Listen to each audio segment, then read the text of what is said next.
Welcome, everybody. Please head to the front. Don't be shy.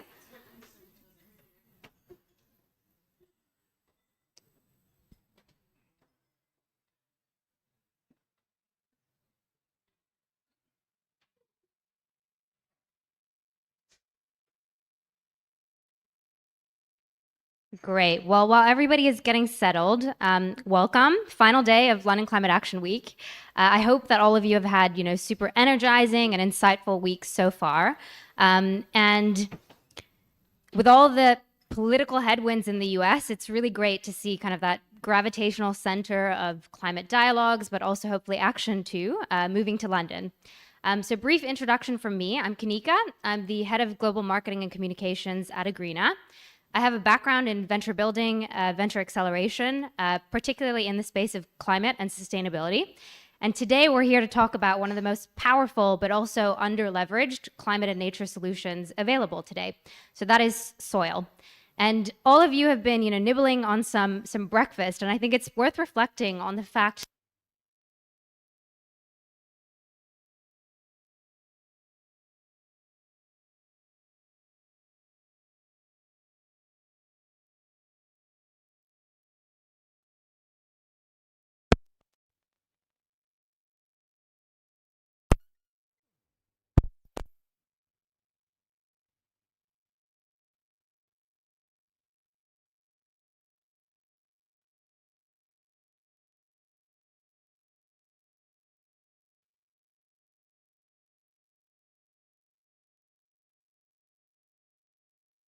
sink.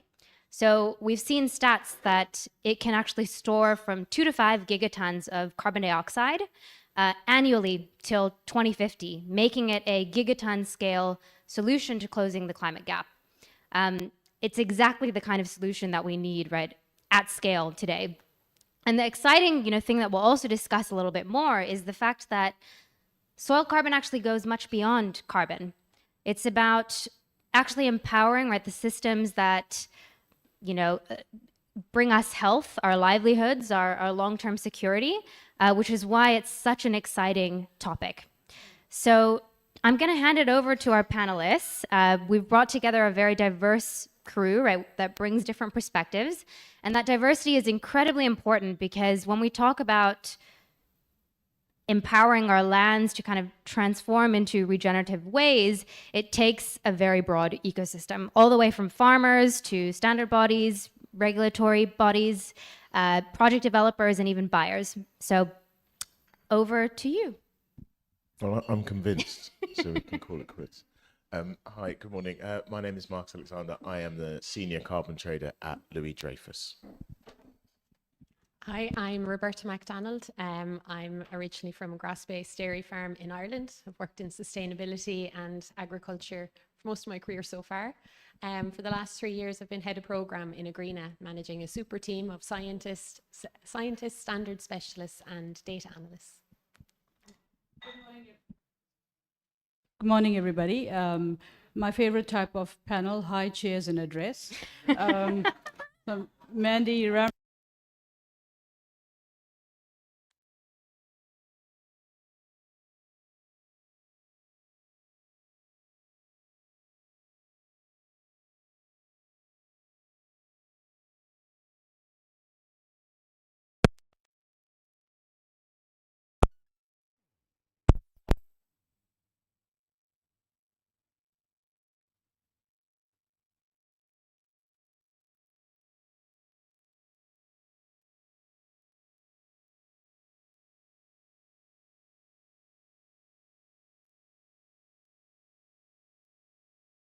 Trust is absolutely everything. And we're seeing some, trends that exist in the fast evolving voluntary carbon market. So a shift from compensation or neutrality claims towards contribution, a shift from volume to value, from low integrity avoidance credits to high integrity removal credits. And all of that is underpinned by global frameworks that are also coming into place, right? So we think about, for example, the ICVCM, core carbon principles that are converging on the definition of high quality. And with all of this, there actually is a kind of underlying core tension that remains, right? So as the market evolves to elevate what we mean by credibility, how do we ensure that the system is really designed to encourage solutions that will drive impactful scale today? So I want to dive into the topic of actually what makes soil carbon credits credible in 2025, because we're seeing some really interesting trends. In 2024, for example, we saw a 285% increase in soil carbon removal retirements. So a really great trend that we obviously want to continue with. So I'll actually start with you, Roberta, from a program, perspective, looking at methodology, science, technology. What do we really mean, right? We hear terms like credibility, integrity all the time, but what does that mean in the context of soil carbon? Yeah, I think for me, there are probably three core elements. Of course,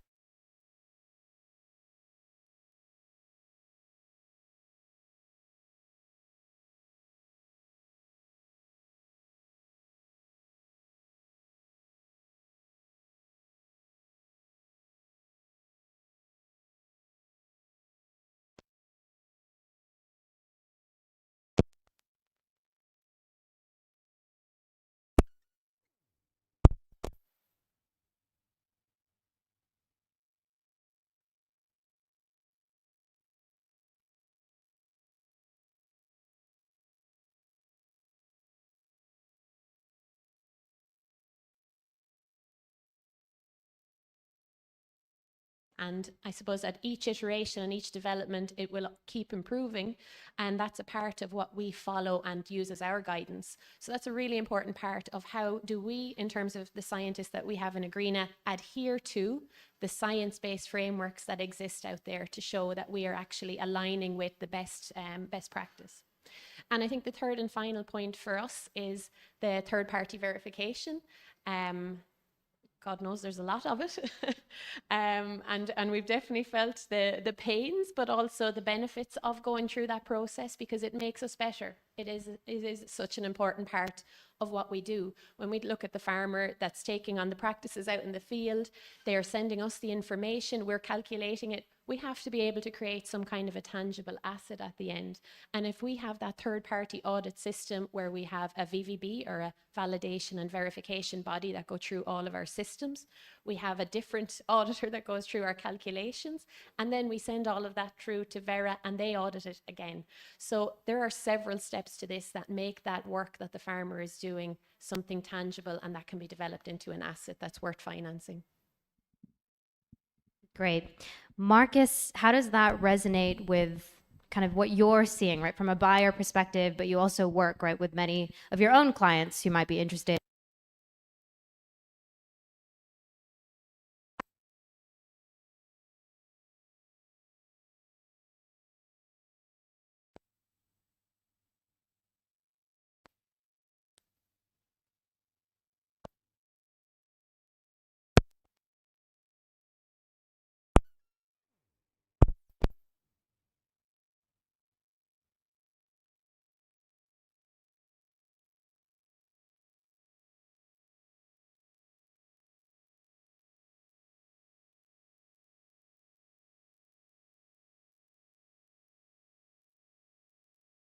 Almost the first step to that credibility piece for us is the fundamental stewardship of land, and that's integral to our business. And I think that, well, that's what I start with buyers. Whether they buy it or not is another thing, but I think that's the first step in the credibility piece, because we live it, we breathe it. It's important to us, and of course, all the third-party verification piece is what adds that level of credibility. But just like commitment to doing this, because it needs to be done, and we've been doing it for a long time.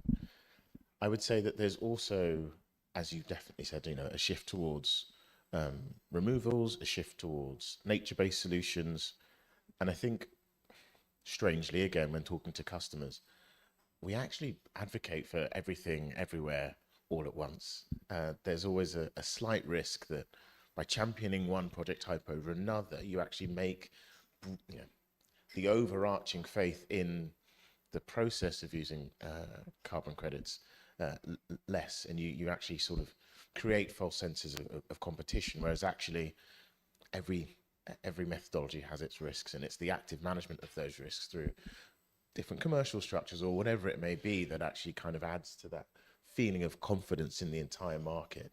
And again, I think Louis Dreyfus's experience in agriculture means we can position Sol Carbon well in that kind of rainbow of positive progress.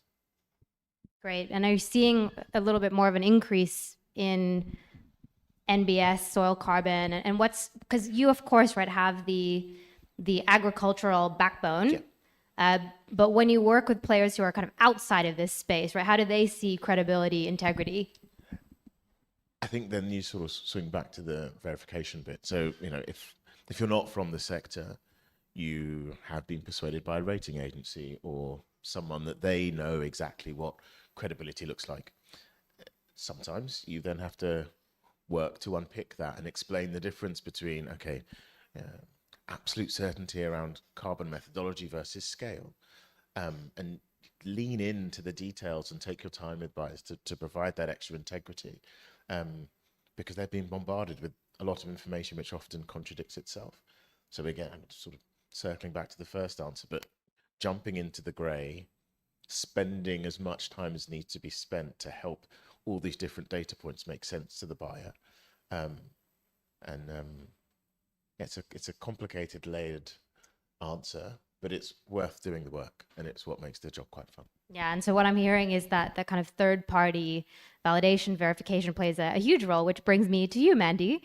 So how do you see, right, from a standards body perspective, how do you see integrity in the world of soil carbon? And perhaps if you can talk a little bit about how standards might be evolving to account for that complexity of what soil carbon actually brings to the table. Sure, thanks. So Marcus and Betta already covered quite a lot of it, but I think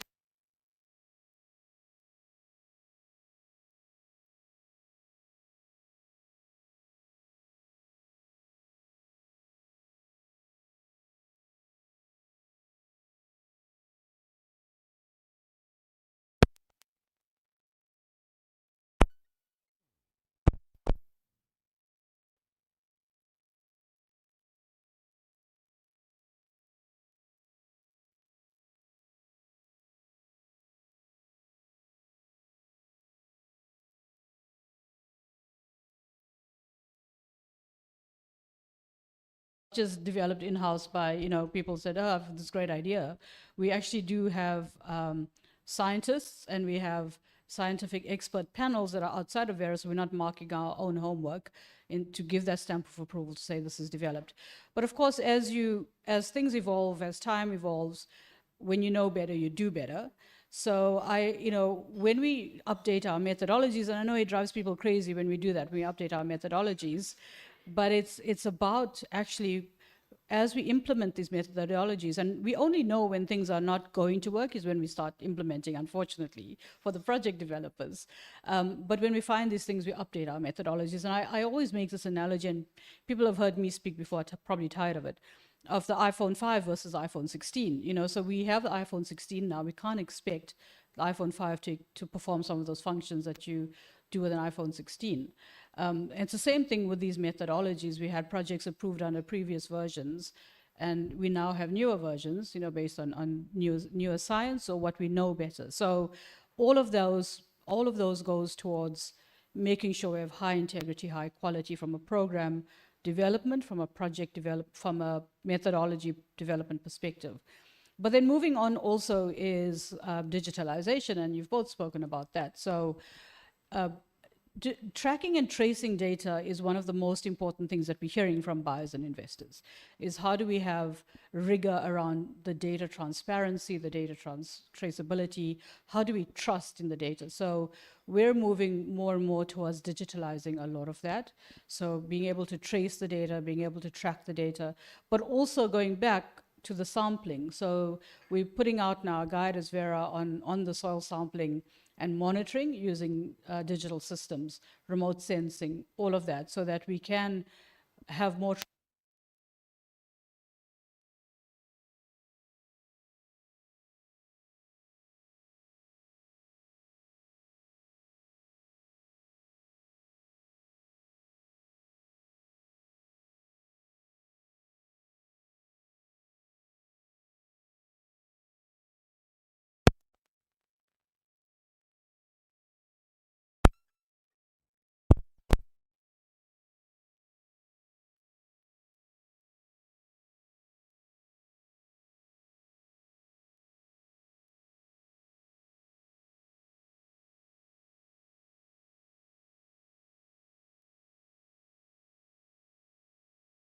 absolutely incorporate that into our programs as well.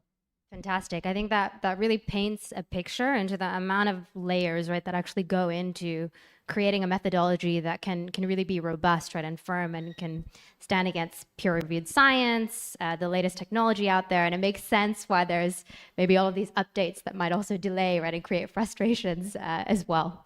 Can I just Yes. ask around one little question?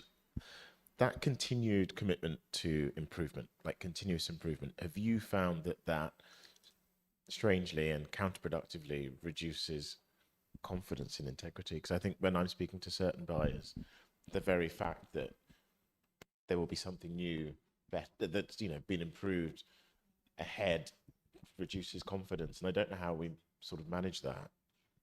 Yeah, so I guess that's why I use the iPhone example. When you say update, your software is being updated because we found a bug, it's the same kind of thing. We're updating the methodology because in soil carbon we literally find bugs as well. But there's a bug found in the methodology. I don't think it reduces confidence in the integrity. It does frustrate people though, because then you have to go and re-evaluate stuff, re-quantify in some cases if the project's newer. And then there's a transition period from the old to the new methodology. I think that's what frustrates and undermines confidence, but it's not undermining confidence in the integrity. Yeah, and I think, when we look at it from the perspective of integrity of the science of what actually exists, it would be, I suppose, remiss of projects or of standards to not address or take in like up-to-date science or practices, because if we can find out much more, well then naturally it's going to get better. And as we see more and more investment in this space, especially soil carbon, it was kind of ignored for a long period of time. Now we're starting to see very, very long-term trials demonstrate the benefits of soil carbon and what's happening in the farm environment. And now that's going to feed in, and things are getting better and better. So I think it's just natural. If we want to be better, we have to keep looking at iterations as well. Yeah. Well, I'm going to shift us to the topic of value, because now I think we've gotten an understanding of what the bar really means for integrity. And obviously that bar hasn't always been, within reach. But now we're at this point in time, right, where we're seeing momentum for soil carbon. We have a panel that is literally dedicated to it. So I want to talk a little bit about why soil carbon is in the spotlight and how we define value. So I think historically, when we looked at defining a highly credible credit, we often kind of viewed that quite narrowly in terms of something that is carbon only and permanent. But with this, trend towards nature-based solutions, that's really evolving. However, we still do hear common critiques, right? So when we compare soil carbon versus, let's say, engineered removals, you hear the critiques like, what about verification, right? Soil is just so vast when we think about the amount of land that we're covering. It's so difficult to measure, but there obviously has been some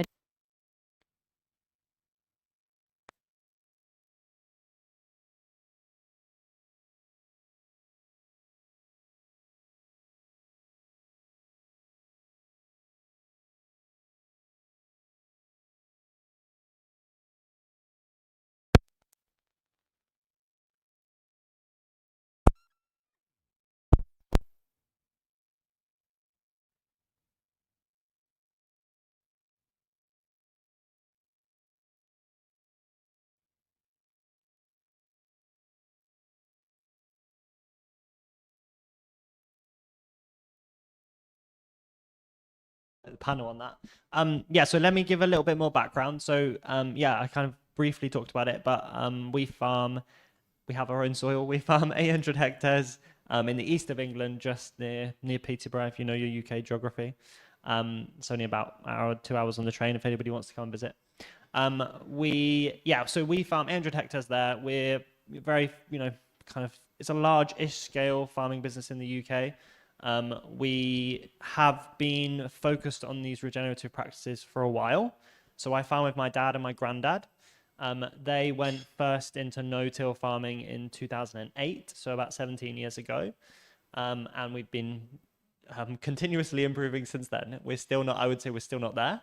I work with farmers across the UK and across Europe that are at various stages of this transition. And the simple answer is really not easy. Even across my farm, which is, 800 hectares, it's reasonably sized. There's huge variation between fields and how I've managed them and how I've managed to get them to where they are. And 17 years ago, when we first did it, we did a lot wrong.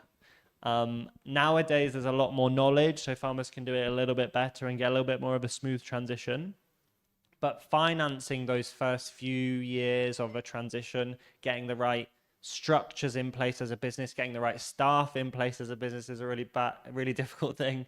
Getting the right machinery, doing everything right, and then keeping your fingers crossed that the weather's kind of quite kind during those transitional years.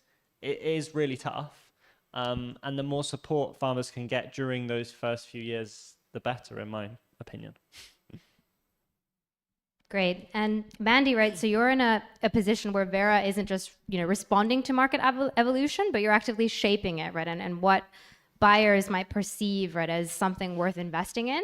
So I think one thing that'd be helpful to talk a little bit about is how soil carbon actually is positioned and differentiated within that broader spectrum of the carbon credit landscape. Great question. So just one thing I do want to address is I don't think we should look at all of these different methodologies and different types of projects as competitive. If you look at what the IEA is saying in terms of reaching the climate goals, the Paris-aligned goals, we need all of the solutions. And so different horses for different courses, right? So we need to look at what types of projects suit what sorts of environments. And soil carbon, I think, plays an extremely important role and has been undervalued in the past. I do think we do need to put more focus on that. Where we have the ability to implement more of those types of projects, we should. What was very encouraging for me, and I said this to our team when I was in the Los Angeles North American Climate World earlier this year, a lot of North American buyers and investors, I sent a message to our team saying, I think VM42, which is a soil carbon methodology, it's got a longer name, is our most popular methodology right now. And that was very encouraging to hear, because talking to the ranchers, depending on which part of the world you're in, and farmers, they're very committed to it. It doesn't matter what's going on in the political landscape, there's a lot of commitment to that. But I think the bigger picture is, and I heard this yesterday at a soil carbon event, when people say to you, hey, you have great skin or great hair, what is it that you do? It really is not about the products that you use. Might be a little bit, but it's actually what you put into your body, right? The water that you drink, the food that you eat, the vegetables that you eat. It's the same with when you look at land and when you look at the farms, the health of the trees, the health of the grass, the animals, actually has a lot to do with what's in the soil.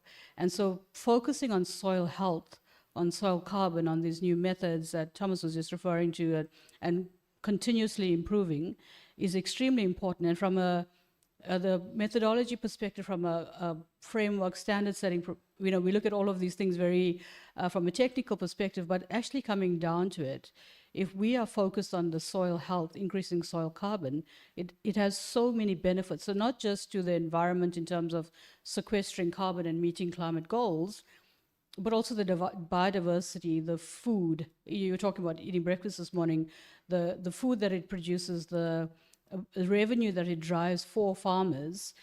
Farming is a very marginal business. I'm sure you would agree, Thomas. So the more revenue you can drive, in that respect. Especially in a transition. Especially in a transition is the more you see the benefits of soil carbon, not just being, hey, let's increase the carbon in that soil sequesters, but these knock-on benefits and the co-benefits are extremely important. So bringing more spotlight onto that and showing the value of soil carbon in our industry is very important. And I don't like playing off things against each other. Well, I really liked that vivid picture of if you invest in soil carbon, you'll get compliments on your skin and your hair. That's a nice. Do you think I might have a little bit more hair? If I can? Exactly. Marcus is not doing I enough. missed a trick. I really did. Let's give it a year, Marcus. Well, I think, yeah, the topic of kind of why soil has maybe been undervalued, we've heard from Thomas, right, like what the transition actually takes, right, the machinery, the adjustment that the soil needs to go into. Roberta, you've kind of talked a little bit about how, data has evolved, science has evolved, but maybe can you highlight maybe some specific breakthroughs that we've seen on the science technology front that really enables, right, the case for soil carbon? Yeah, absolutely. I think, and to Mandy's point, and earlier it was mentioned, there are many other types of projects. And I think what we're dealing with here is soil carbon, because that's what we know best. And really, it is unique from our perspective, of course, because we're not here just doing one activity. We're actually looking at a piece of land. What can we do to grow food off of that land? How do we make sure that it is actually going to survive through hundreds of years and many more generations? And then how are we actually going to generate some carbon assets from it so that it actually complements the ecosystem and the space we live in? And I think that means that it's a little bit more dynamic. We're talking about biology, and biology evolves. And we mentioned a little bit about the innovation that's required to actually keep up with the science. And it's super exciting in some of this space, because as we see technology and biology coming together, we're looking at remote sensing, some of the digital soil sampling, or like soil carbon monitoring. Like, that is really, really exciting, because some of these technologies are unlockers for scale. We can talk about the precision that's needed. If this whole room was a field and we wanted to sample the carbon in this field, we could do so many samples. But what we're talking about is this whole room is the European continent. Then we have to get very clever about where it is that we sample, what areas are representative, what's a darker corner, what's the climate in that area versus over here, and making sure that there is like adequate sampling, stratification. I get a little bit technical now, but it's really just about how you lay down some of that foundational element. And that feeds into the technology that we need to be able to deliver at scale. That technology helps monitoring, it helps the verification, it helps the integrity. But I would say most importantly, it helps the farmer on the ground, because we need to be able to communicate back when these practices happen. This is the difference it makes in the field, and making sure that we monitor or facilitate that full chain of, we can talk about the science and the innovation, the techniques, but it needs to go back to the farmer and to the people who are supporting that transition through the finance, because that's what helps monitor or mitigate against some of those risks that they're facing. Yeah, and I think the color that you brought into how technology has really evolved, the level of complexity that goes into modeling, right, a system that really works. We're at a unique point in time, right, where the MRV technology has drastically reduced in terms of cost, right? It's much more cost effective, which makes it more scalable. And the last point, which you're kind of hitting at, is when you have this, it's not just about making the technology more efficient, but it actually enables you to scale to far much more farmland, work with more farmers, and ultimately deliver more value, right, to those farmers, so that they can take, right, more of the share and do all the things that they need to do, right, to invest in making the transition. Marcus, because you sort of represent that buyer-seller spectrum, is there anything that you would maybe add to what the other panelists have said in terms of, what gives you or perhaps some of the clients to really the confidence to invest in this space? Yeah, absolutely. So almost at the start, the piece around, given Louis Dreyfus's business, this is where we start, and this is where we will stay as well. I think all the points around a broad portfolio where you're encouraging buyers to engage with disco benefits, engage with your carbon certainty in here, invest in something that's catalytic, invest in something that's impactful. I think that's also really helpful, because it allows that full story to be told in a really compelling way, and any perceived gaps in a buyer's mind could be filled by a different project type, and it just brings that broad confidence in the VCM overall. I'd also say the other element is insetting, which we haven't covered. Is it because it's Friday morning and it always makes your head hurt? But insetting is that, well, it does. It's always so difficult. But insetting is that other option where you're bringing into that scope 3 conversation. Vera's shared so much clear guidance on how to do that. back to the tech piece, we need to worry about the traceability to really make that possible. However, that's another element which I think will really help drive interest from food and bev and textiles companies if we can sort of figure out exactly how to do it consistently and at scale. But that's another exciting element. Yeah, and in setting, right, it's not just about contributing to highly impactful projects with verifiable impact, but it's also right about bolstering supply chain resilience, which is such an important value case. So I do want to shift gears then to value, because Mandy, right, you spoke quite well right around the co-benefits and what that actually means. And the fact is, right, that soil carbon is a very scalable and impactful solution that's available today that delivers on all of these things, right, like biodiversity, like food security, water quality, farmer livelihoods.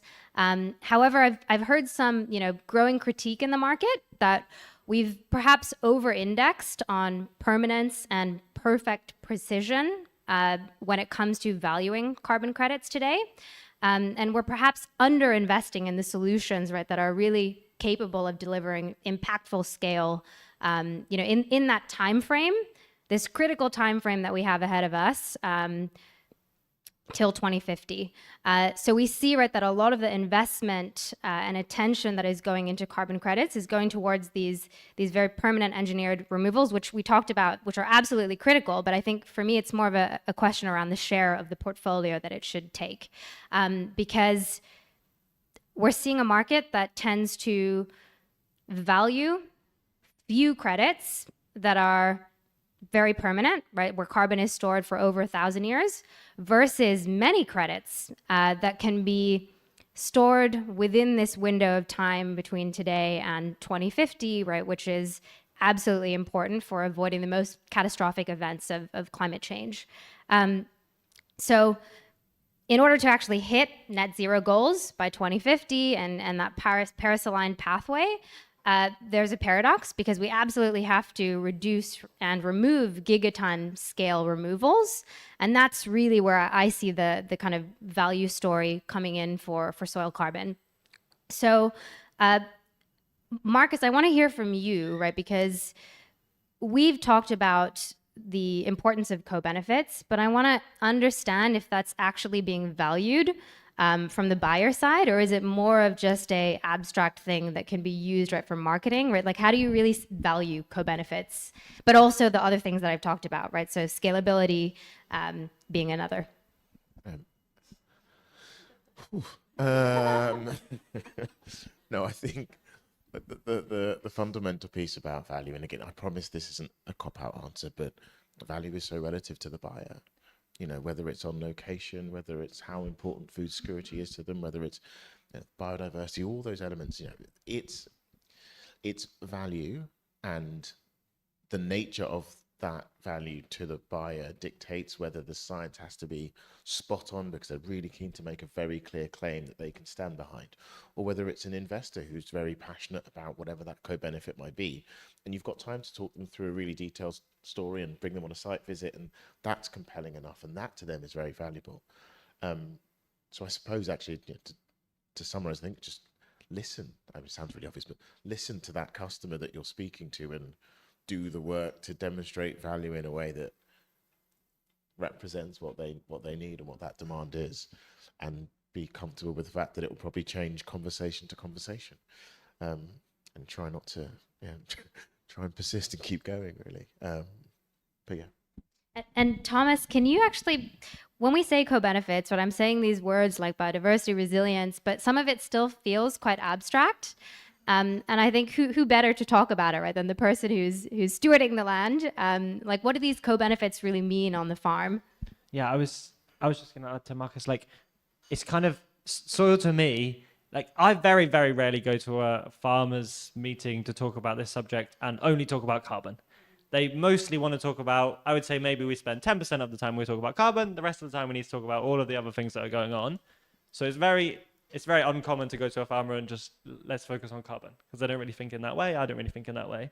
And I guess that's the beauty of this soil carbon as a project, is it gives you, Marcus, as a seller, lots of different things to talk about. So I would say I don't know which one to pick on, right? But I kind of categorize them into two categories, really. There's like the environmental co-benefits of biodiversity, water quality, things like that. And then there's let's just say the business benefits to the farm. That's definitely the one that I talk about most with farmers, kind of resonates most with farmers. They're trying to find a way to keep surviving and keep managing to grow a crop next year. I've seen that change massively so we've been doing these kind of practices for 17 years. We're by no means anywhere near perfect, and we've still got a long, long way to go. But the financial performance of our farm compared to our neighbors is significantly better. And we do benchmarking against them and that kind of thing. But the reason for that is it's just to do with the health of the soil, effectively. And it's just logical. The conventional farming systems have very unhealthy soils, and so the plant is going to be very unhealthy. And just like if there's an unhealthy human, it takes a lot to look after it. Whereas if we've got healthy soils, it's going to grow a healthy plant, and I just don't need to do as much to make that plant healthy and continue. And then the interesting bit is when we talk about all these environmental co-benefits, farmers, there's so much anecdotal pub talk with farmers about seeing those things. We haven't, farmers at scale find it very tricky to measure those things specifically. But biodiversity, to me, we can't really, I've yet to see a farm with good above ground biodiversity that hasn't got good below ground biodiversity. It's kind of back to what Mandy said, is we can't have anything above the ground if the soil isn't there to look after it effectively. And then the thing that I've definitely seen farmers in the kind of environmental space talk the most about is water. Water's becoming a really big issue for us. Maybe you've all enjoyed this spring. I have not enjoyed this spring. This has been the most stressful, driest spring that we've seen for a long, long time. The crops are not looking good. But my crops are looking significantly better than my neighbors. A couple of years ago, we had a really dry summer, and I could have drove you around my farm and you could have picked out which fields were mine because they were still green. The soils managed to hold onto that water and keep it going. So again, we could have a whole panel on all of the benefits that we see when we improve the soil. But I just think it's more just a fundamental thing, right? We live on a planet. The planet supports us, and really the soil is the thing that's supporting the planet. And I think there's an important nuance maybe to bring out there, because you talked about how some of these benefits, right, are so obvious to the farm, but it takes time to also start seeing those benefits. And I think it's so difficult to measure things, right, like biodiversity, like water, etc. But carbon, right, it's at least something that's simple enough to measure. Okay, Roberto, you might disagree, but that is because it's simple enough, it enables us to use market mechanisms like the voluntary carbon market to actually catalyze investment right into farmers so that they're able to actually make this transition. Could I comment on that? Yes. I think I agree. I think it's really just to tell you a little bit of the story of our project and what practices we promote as well, to kind of align with what Thomas has just mentioned. But under the VM42 methodology about soil carbon, there are probably four main practices and other practices that are related to that. But one would be, say, if we took on a farmer that was onboarded to the program today that had never carried out any regenerative agriculture, they would be ploughing the land, so that would mean churning up the soil completely. They would be producing or growing no cover crops in the winter, so the soil would be completely bare for the winter months. That means rain and conditions can actually damage the soil. They would be just applying synthetic fertilizers, so only purchased synthetic nitrogen. And then they would be taking the shaft, or once the grain is removed from the plant, they would just remove the remainder and bale it up and maybe sell it on as well. So that would be a conventional farmer. What we're trying to do is demonstrate that if they join the program, there's a couple of straightaway key practices that they can align with that maybe they've been thinking about, or they looked over the ditch and they saw Thomas's farm.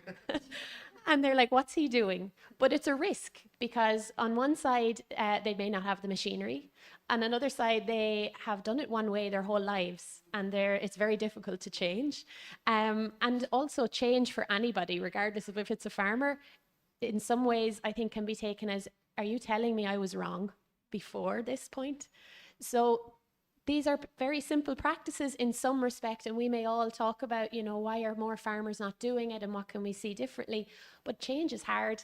And I think projects like this are there to give a step up or a bit of a nudge to try and take at least the financial risk out of it. And taking that financial risk and being able to help a farmer get on the journey, maybe they go from all of those 4 practices, maybe they just take one on in the first year. Then maybe they take a second one because they've built up a bit of confidence. It's giving this financial nudge to support them in the period where they have to buy the machine, or their yield is affected, or anything else that's just an uncertain element for them.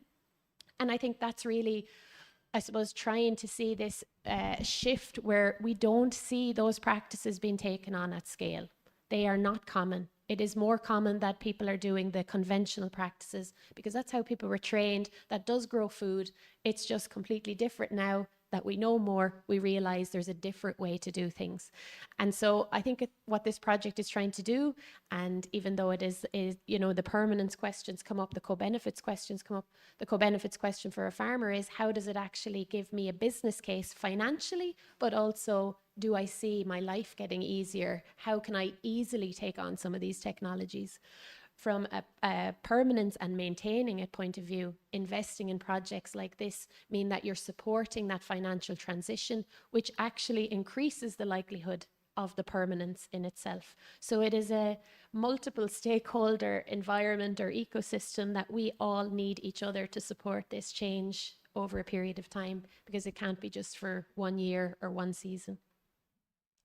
I just want to talk about something I a little bit missed and also catch up on Roberta's bit is one of the biggest barriers that I see is farmers not changing is emotional.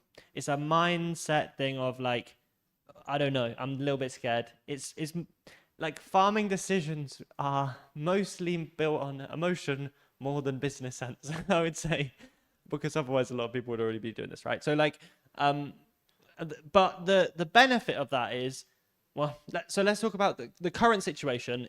You know, farmers think they're kind of the current situation of emotion is good. It's not.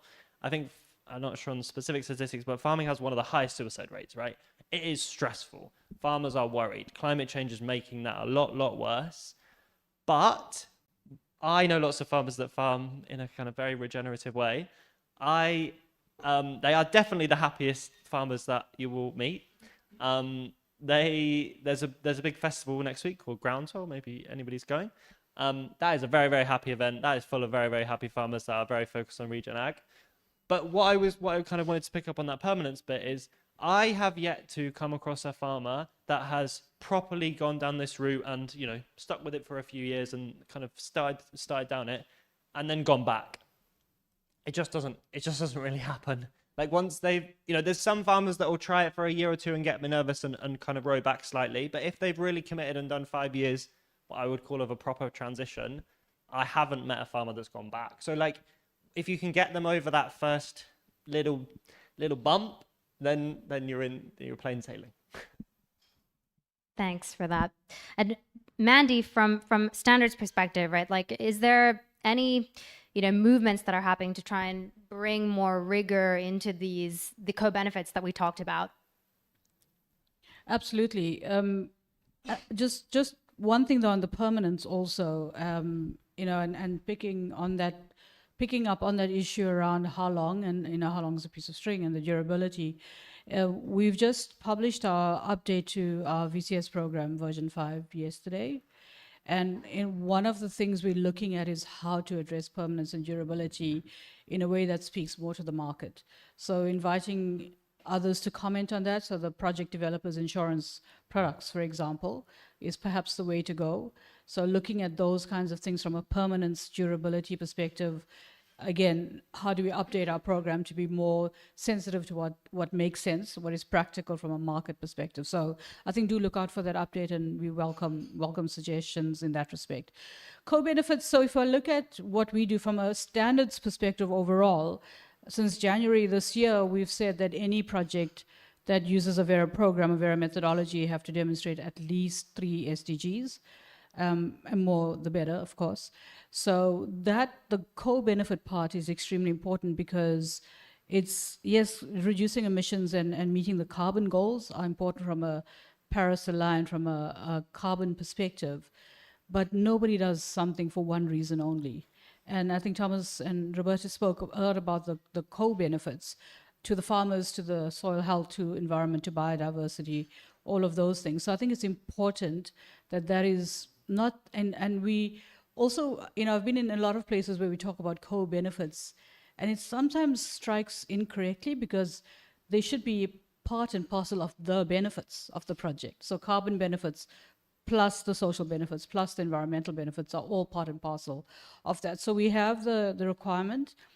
We also have our nature framework, and we have SD Vista, so looking at sustainable development programs and how that links into what we're doing. And also we have the biodiversity program, the CCB program. So it is very holistic. It is looking at that from the bigger picture perspective, and we're not just solving for one thing. We're simultaneously trying to solve for carbon and environment and social impacts and revenue growth and economic growth and supporting all of that, because, hand on our heart, not everybody is going to say, let me invest in this because it reduces emissions. Yeah, I think that's really helpful to understand, right? Like frameworks are evolving and we're starting to get right at a more nuanced or multifaceted way of defining value. Yeah, go ahead. Sorry, just a last comment on it. I think it's a great point, because even those practices that we mention, when a farmer transitions from them into more regenerative practices, we count carbon because that's part of the methodology. That's a way of measuring the impact of those practices.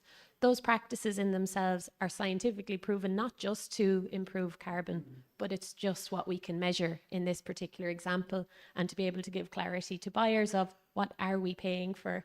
And I suppose then it's what's the story around those practices and what else they actually benefit as well. Yeah. Well, I want to end on a practical note, which is kind of why aren't we seeing more demand for it, right? It's starting to see an increase, but why not more? And we've talked a little bit about integrity, what that means in this space. We've talked about innovation, value, but what will it really take, right, to unlock demand? I think some of the barriers might be around the actual novelty of the solution, right? Soil carbon is relatively new amongst that landscape. Some of it might be regulatory uncertainty. We've seen a lot of things shifting lately. Some of it might boil down to risk appetite, price, budget-related constraints. But Marcus, from your side, right? Like I'd love to hear a little bit about some of the barriers that you're maybe hearing, right? When you try and, it sounds like from a Louis Dreyfus perspective, you're quite bought into soil carbon because of the agricultural history. But when you think about the clients that you work with, what might some of their barriers be, and how do you ultimately, encourage them, or what inspires them to take the move? It's like talking to my CSO again Monday morning. Why are people not buying more? But yeah, thanks for that. So the cop-out answer I use with him is there is genuine need, I think, for compliance markets, whether they be emissions trading schemes or whether it be Corsia or anything that has a pseudo-compliance element, to really consider the breadth of impact that some of these carbon products can have.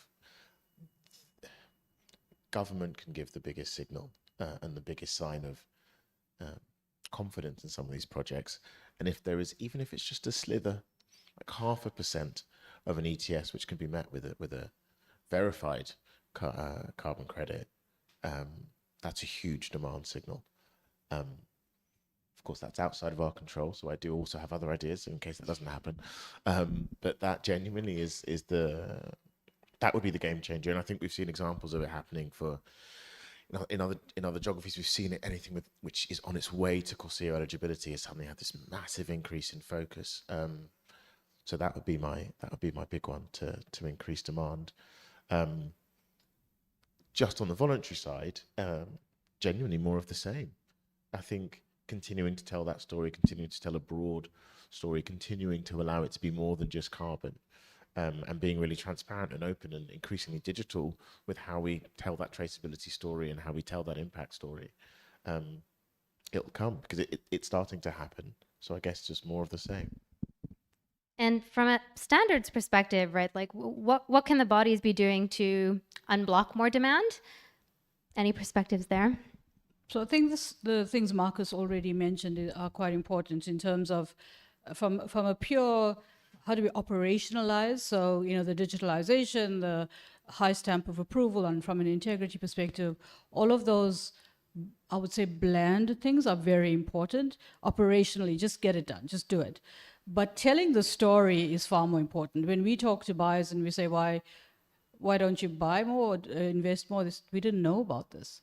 So I think telling the story, what Thomas was saying, talking to the farmers, having the farmers talk to people is extremely important. It's from that perspective. So and I'm glad Marcus used the word impact, because we're busy working on doing impact videos where we go into projects and we ask the project proponents, the communities, to speak to the project, what it brings to us. We would love to do one on the Agreena project as well. I think we're thinking or planning on doing that, because we want the actual proponents, people that are on the ground literally, to tell the story. And then also when you talk to buyers and investors, a lot of them say, what is the use case? Can you tell us where you have examples, where you have use cases? So I think writing that up, we had a workshop on Monday to talk about this generally on the VCM, and writing up the use case in a way that is not so written so blandly that people say, oh, this is just another project, but from the actual impact that it is having on people on the ground is going to be extremely important. So we really just need to up our communications and awareness of these. Yeah, the power of storytelling, right, is so incredibly important. And I think 2025, right, we're really seeing this shift away from technical, bland, boring terms towards, bringing life back into the way that we communicate about projects. And we do have an exciting video coming up with Agreena and Vera, so do stay tuned for that. Yeah. Well, no, I was just going to say kind of the same thing. Is like, so I'm probably going to say again, like when we can get people out on farm, and I do a lot of farm tours, and I do a lot of digging some soil up and putting it in people's faces to make them smell it. Because you can really. Are you encouraging people to come to the farm? Yeah, you can really, you can really smell the difference, right? I don't really like coming to London, but everybody should get out of London more and go and visit farms as much as possible, because even if it's not to do with carbon, it's what it's where all of your food comes from. Can I just add one anecdotally to that? Roberta and I were talking earlier about the rain and petrichor. When it rains and you smell the soil, you smell the grass, you can literally smell the grass growing. It really does something to you emotionally. So having people feel that is very important to tell the story. And then you can go back and say, and by the way, these are all the benefits it delivers as well. Plus the revenue generation is quite powerful. Yeah, you need as many people out of the boardroom, right, and into the farm. Thomas, I want to end with you. You started kind of there already, but your family is in a unique position where you've been on this journey towards regenerative transition for some time now, but you work with many farmers across UK, Europe more broadly. Can you talk a little bit about like how carbon financing is really able to catalyze the transition, but beyond that also, support farmers in sticking with it? Yeah, absolutely. So, we've talked about all of the barriers right now, but the one of the biggest barriers is often comes as the financial performance of the business, right? Because it's often a family business, it's often a generational business. Putting it bluntly, I don't want to screw it up, right? My family have done it for many generations. It's going to be my turn, and I don't want to screw it up, right? So the farmer, the generation that is in charge of making that transition, it's a big responsibility. And they want to get it right. So anything that they can do to kind of support and kind of ensure that transition is going to be as smooth as possible is really good. We definitely do see, and most of the farmers I see, is those first few years of transition, your yield is at risk. And just to explain why that is, in a kind of very conventional farming system, I am essentially relying on the chemical inputs and the kind of manipulation of the soil to get that plant to grow. In my system, 17 years on, I'm really relying on the soil, the health of the soil, the biology in the soil to get that plant to grow. But you have this transitional period of 3, 4, 5 years where you can't rely on either. because you can't use the kind of traditional conventional mechanisms because you're trying to let the biology grow. And biology is biology. It doesn't grow in like 10 days, right? It's going to take 2 or 3 years for it to grow and really have an active impact on that plant. So then you can immediately see there's that little gap. And that is really tricky for people to get over. And especially if you add into some volatile weather during those periods, yields can be down 20% sometimes. And that, that's, when the margin's 2-3%, that's fairly significant. So carbon finance can come in to support that. What I speak to farmers about is they kind of like that it's not a kind of government focused initiative. They like that it comes from a different source that's not, the kind of whim of 4-year government cycles. So that's really good. And then the continuous improvement is the bit we talked about as well, right? It's like, I've been doing this for a long time. There's still loads of things I want to do and things I'm not doing really very perfect. And they're often quite, when you get down the route and you're kind of 15 years in, they're often quite radical things that you want to try. And again, they come with some risk. So having somebody there that's going to say, even if you don't get some yield of crop, I know there's going to be a carbon outcome, and and somebody's there to buy it, is gives you that confidence to try all of these new things, which is what we need to. And then what I would just add to that is the scale, right? So like if I want to try things at home, I can afford to do it on like 10 hectares. It's not a big issue. But to have somebody there to say, hey, I'm going to back you if you do it on 100 hectares and it doesn't work out, it's still fine. Immediately, then I'm learning 10 times as much, right? Like an anecdote that I always like to give is, if you're a tech developer, you can write, 10,000 lines of code a day and test it 10,000 times. I get 1 try every year, that's it. So maybe in my whole life, I get 60 tries. So that's not very many tries. So I need to make the most of every single one of them. Yeah, farming is very, very hard. Well, I want to end with a bit of a rapid fire because we've talked about many, many different things. But if there is perhaps, one takeaway that you want to leave with the audience today on what it will really take, right, to unlock the soil opportunity, yeah, please go ahead. I'd see sitting next to you. Exactly. You picked the hard seat.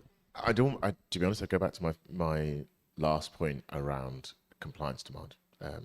That would be that policy change would really unlock and have that scale, and it also wouldn't be dependent on that kind of 4-year political cycle, because these schemes, they run and they run and they run. So that, although it's like not farm me, I think would be the most impactful when it comes to unlocking demand. Yeah, and I think following through from that means then we have multiple finance solutions for the farmers. And I think that there is enormous potential, because for the many farmers that we're working at today, for the many farmers we are not currently working with yet, they are not all taking on all of these practices. So we do need to keep encouraging. That's going to lead to even more impacts. That's going to lead to all of the co-benefits that we talked about. And then there are practices we don't even know yet. So where will we be in 10 years? What will the technology be in 10 years' time? And it's a very exciting space, because we're talking about solutions that are delivering multiple benefits. One being we get food.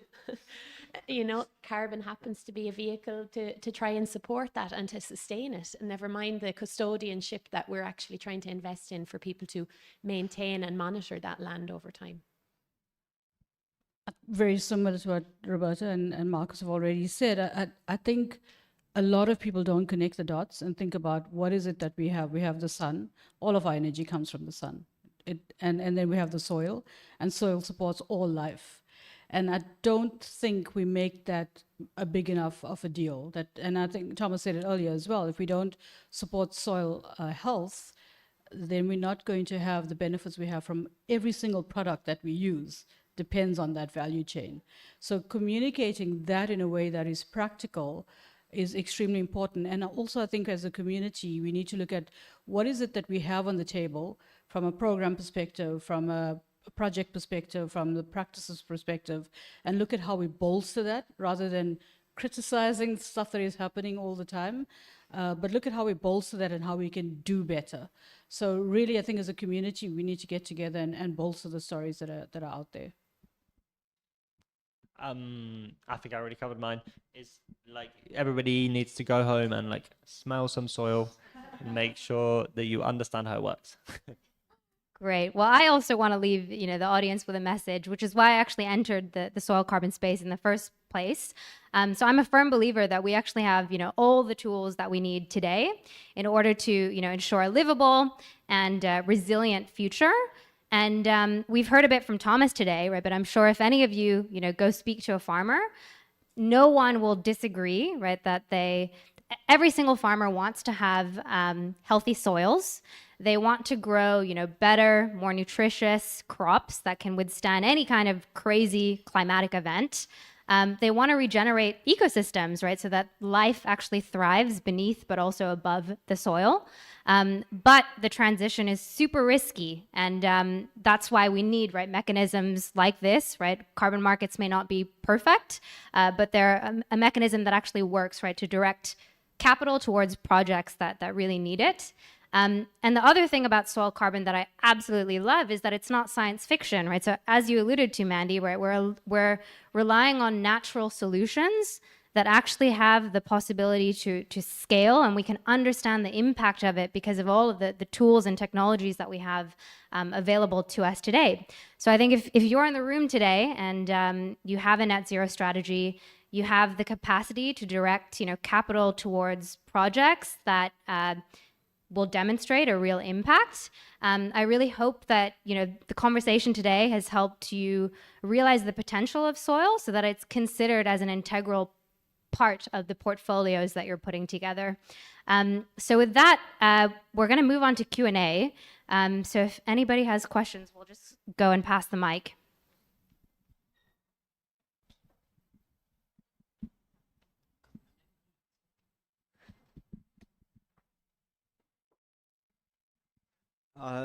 Thanks all for a really informative discussion.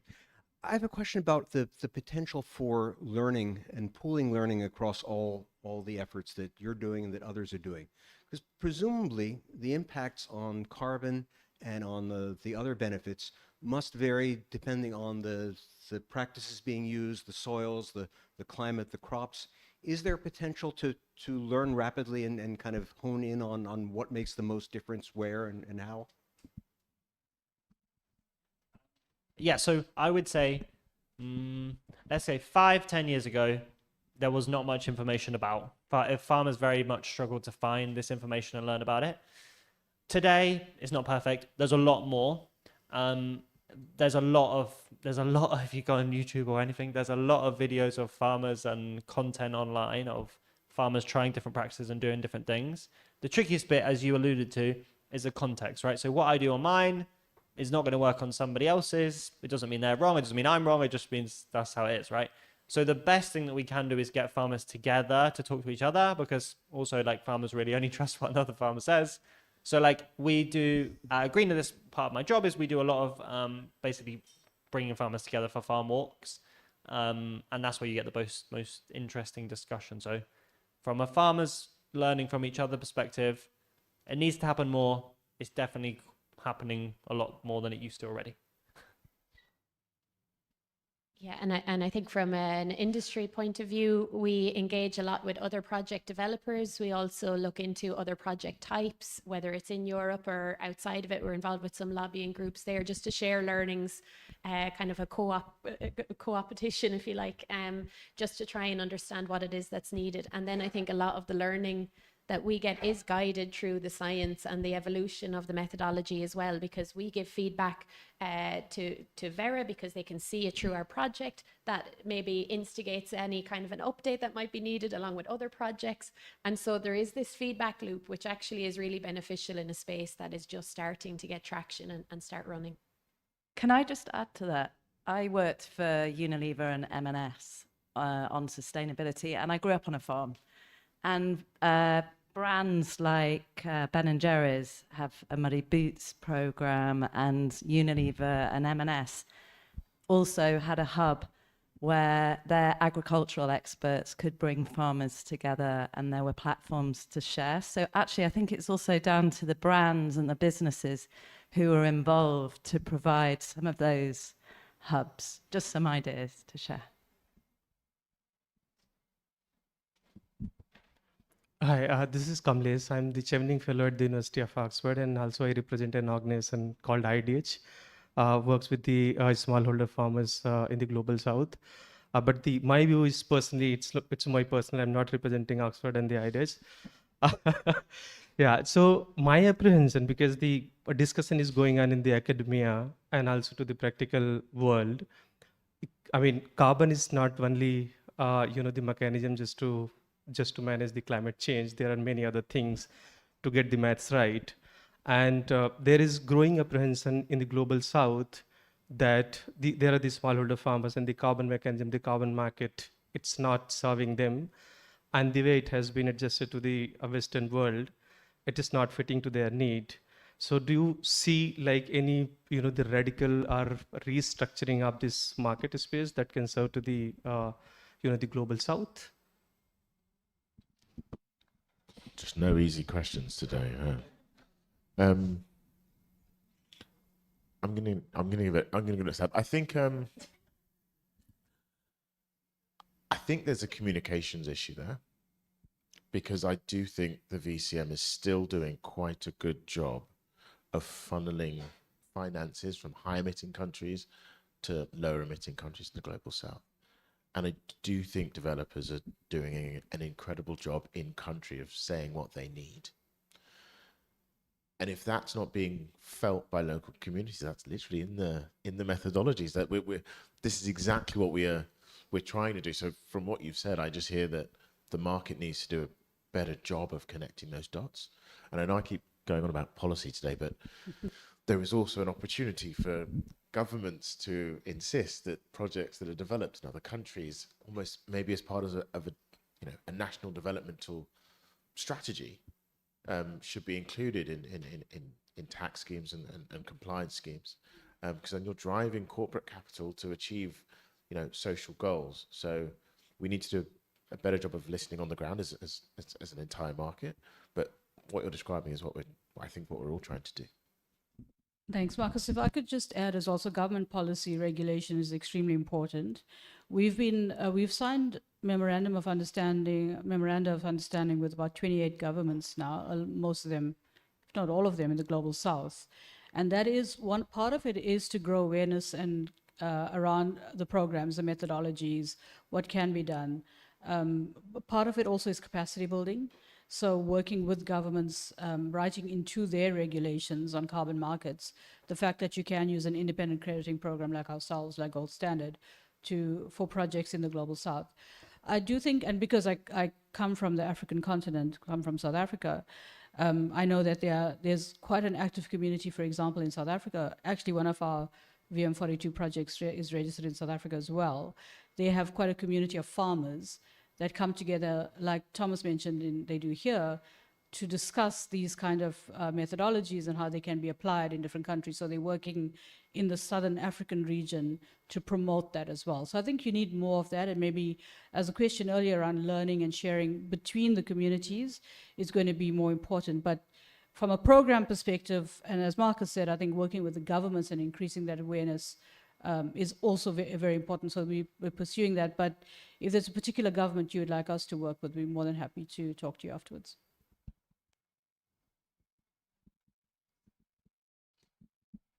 Hi, it was mentioned earlier, but I've got a question about insetting versus offsetting.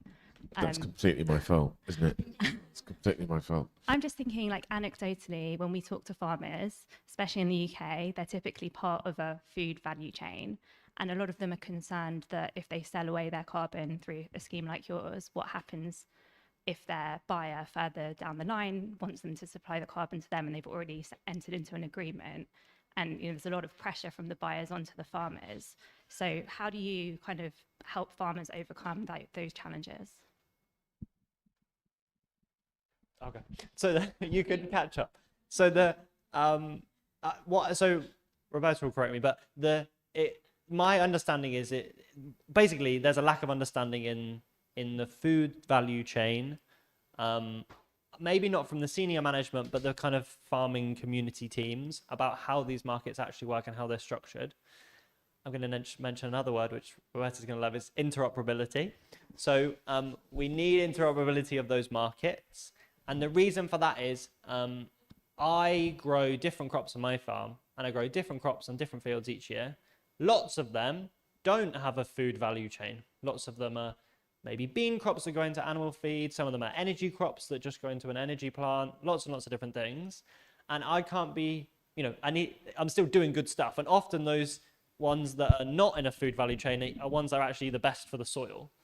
So this is where the complexity comes, but the farmers need to have the ability of, when it's in a non-harvesting crop, to be able to kind of use the voluntary carbon market. And then when it's in a food value chain, crop that's going into a supermarket, to be able to supply that essentially the same data into the food value chain. So in my experience, it's more a naivety of understanding exactly how the markets work. But Roberta's going to correct me on exactly that now. No, not at all. When we were preparing, I was like, okay, we can't mention interoperability because it's just been developed. And I think a lot of what we see from the Veriscope 3 public consultation, I don't know, Mandy, if you'd like to talk about that, but really what we're trying to do is get some guidance on, I suppose, how can we enable it? Because it is true. I mean, as on a farm, I might be growing wheat today and maybe alfalfa or a kind of a nitrogen fixing crop next year, which is a really good thing. It means that there's a rotation. I'm not growing the same crop every year, but also that nitrogen fixing crop is feeding my soil to make it more fertile for the year after. And so what we're seeing is that there's almost the two opposing forces of, carbon markets are if they're too much of a commitment, what options do I have for the future for the farmer? And then we also have some farmers who are being pressured into not working with anybody else except their supply chain for that singular year that they're growing the crop that's relevant, but there is no sustained investment in them for the future. So I think that's where we're really looking for that guidance in the industry. We're working with several companies and we're looking closely at what comes out of some of the Vera guidance on that, because that interoperability of being able to exchange year to year is such a key part of enabling farmers' transition and value. And I think it actually creates quite a competitive market for the farmer to increase value as well. I don't think it should be just one or the other. It's how do we increase that financial incentive. Yeah, I love the word interoperability. I've used it about 1,000 times this week because because I think it's what's needed actually in our market. So what Roberta was alluding to is we are developing we've developed a Scope 3 program. It's out for public consultation right now, and it's looking at exactly those. It's about reporting. So it's about generating units that show how you are reporting your Scope 3 emissions. Scope 3 is about 85%, crazy number of most of the emissions, right? So having a program that looks at how do you do that accounting for it, and how do you look at the traceability and transparency around that is what our program is all about, because a lot of people are struggling with this question of how do we do that Scope 3 program. So we have a program out to look at that. And when we were explaining it to our board before we launched, and everybody's eyes glazed over, said, okay, we're going to draw a picture. And we actually use an agriculture farming example. And we use a very easy example where we had 2 suppliers. But, if you look at that, if you draw that picture out, a number of suppliers, a number of people connected to that value chain and that supply chain, it's huge. So being able to do that, looking at your insetting, but being able to look at everybody along your supply chain that needs to be committed, it's quite a big commitment, it's quite a big ask. So having a program that can help that is what we're looking at in order to enable that interoperability.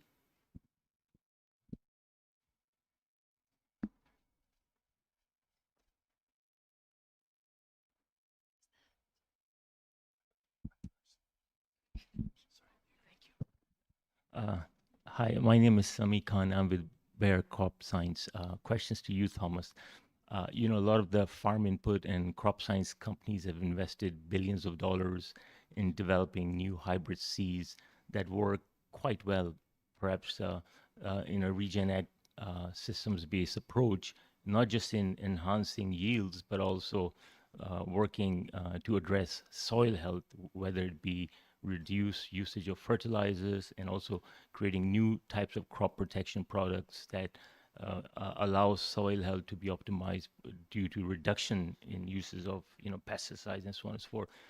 Given that you are a pioneer in this regen ag space, and you started 17 years ago, and you would have obviously collected a lot of data, could you share your honest opinion on the importance of seeds and crop input products in that systems-based approach that you've deployed in regen ag? How important has it been, if at all, and how so? Thank you. Yeah, honest answer is always a good place to start. So I struggle with this a lot. There's a lot. Farmers are bombarded with like soil health enhancing chemicals and bottles and seeds and da da da. There's loads of them on the market. Loads of them are not, that are just rubbish. Some of them definitely are good, but trying to weed out which is a good one and which is a bad one is super difficult. That's like, yeah, farmers talk about it all the time. What I would say is, my honest opinion is, you should not use any of those complex products until you have the basics right on the farm. And so many farmers kind of, well, it's natural, right? Is, you know, you get sold a really shiny thing that, you know, just put this new bottle of stuff on your field and all your soil biology is suddenly going to appear. Like, you know, it's you know, it's like it's a human instinct, right? It's like, oh, I'll just buy some of that and all of my problems will be solved. It's not that simple. You can't skip steps. You need to do the basics first, and the basics are all the stuff we'd already talked about. You need to, you know, less soil disturbance, more soil cover, more diversity in the soil, all of those things. Once you've got all of those things right, then you can start to test some of those things out and see if they work and see if they make a difference.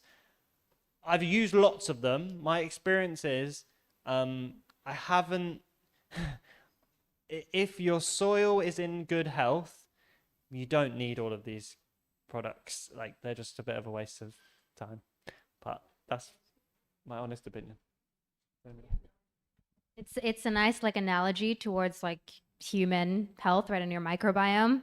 You don't need, right, to pump yourself with medicine if you are already healthy to start with. Hi, I work for an organization named Al Fanar, and we support many social enterprises in the Middle East. One of the programs we're supporting is basically giving training to smallholder farmers in Upper Egypt. And we're concentrating on measuring, you know, yield improvement, things like that. And the whole focus is sustainable agriculture. I'm curious to know, how could we measure carbon capture in the soil in a non-cost prohibitive way? I've never been really exposed to it. So, you know, I was telling my impact team, like, maybe we'll give you a thermometer to put on the ground or something. Thank you. Yeah, I think Marcus, do you want to take this?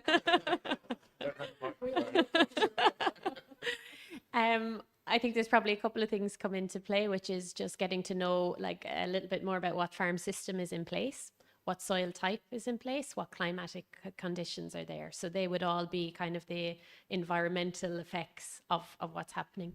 Then there's the management effects, and that would be getting to know what practices have been happening historically, what are the more regenerative or sustainable practices recommended in that region. And for that, I'd probably base it on like maybe regional science, national science, or similar type of climatic areas to try and get some insights there. I mean, it's a fascinating one. I think there's probably with projects like that getting started, it's getting maybe a couple of key farmers together to start piloting, trialing what kind of information they have, what kind of knowledge have they, because usually farmers will know more in terms of what practices work in the area. Maybe they've done it or their parents have tried things. And I think it's just a really important part of listening to the key stakeholders who are affected the most by the project, is let them be part of the co-design of what you should measure, but also what would be the activity going forward.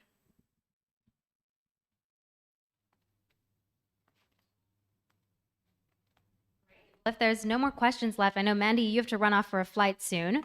And we actually have the room till noon. Plenty of the Agreena folks are still here, so we'd love to catch up if you don't have to run off anywhere. Thank you.